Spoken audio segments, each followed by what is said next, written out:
L'imam de la Faïda Tidjania, le digne héritier spirituel de Cheikh Ahmed Tidjane Chérif, Baye Niasse, compte des millions de disciples à travers le monde. De son vivant, le Cheikh s'est illustré par un parcours digne d'éloge.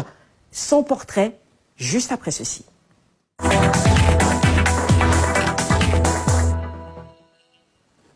Retour donc sur les traces de cet illustre soufi avec Ibrahim Ndong.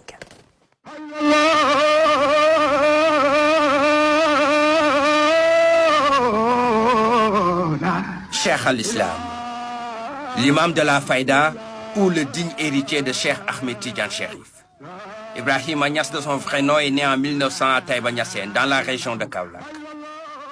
Il est le 9e fils d'Abdoulaye Niasse et détenteur de la Faïda de la Tidjania, une branche de la confrérie soufie, la Tidjania, qui deviendra l'une des plus importantes organisations musulmanes au monde, comptant plus d'une centaine de millions d'adeptes, selon Christopher Gray, dans son œuvre intitulée The Rise of the Niassène, 1875 to the Present, édition Islam et Société. Baye Niasse maîtrise très tôt le Saint-Coran.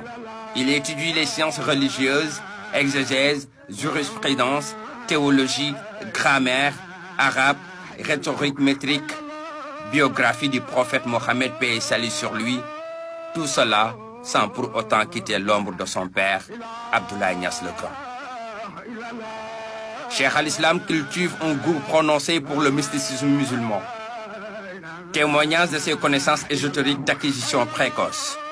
Illustration avec son premier ouvrage, Ruhul Adab, à l'âge de 21 ans.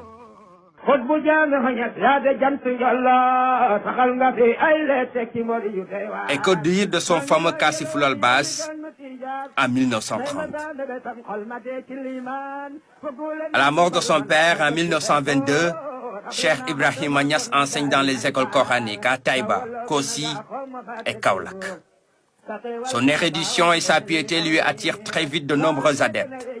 Dès 1930, il se proclame héritier spirituel de Cheikh Ahmed Tidjane et obtient l'allégeance massive des disciples de son père, ainsi que celle de nombreux cheikhs mours qu'il initie à la tarbiya, c'est-à-dire initiation mystique, dont le but est de parvenir seulement à la marifa, c'est-à-dire la gnose.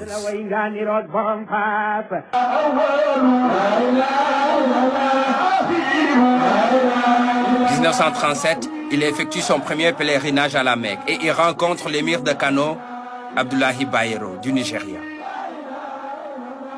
Ce dernier renouvelle son affiliation à la Tidjania. Il obtient l'adhésion de la majorité des ulamas de la Tidjania qui, dès la fin de la Deuxième Guerre mondiale, se font les moteurs de l'expansion de la Faïda. Plus qu'un érudit, Cheikh al-Islam était aussi un chef charismatique. Il entretenait des relations étroites avec beaucoup de dirigeants dans le monde. C'est l'exemple de l'ancien président égyptien, Nasser, le premier président du Ghana, Kwame Nkrumah, qui, bien que chrétien, passe pour avoir été un de ses disciples. En 1963, Cheikh al-Islam rencontre aussi le grand dirigeant chinois, Mao Zedong. Il a passé le plus clair de son temps à propager l'islam, tout en faisant connaître la confrérie Tidjane à travers la Faïda.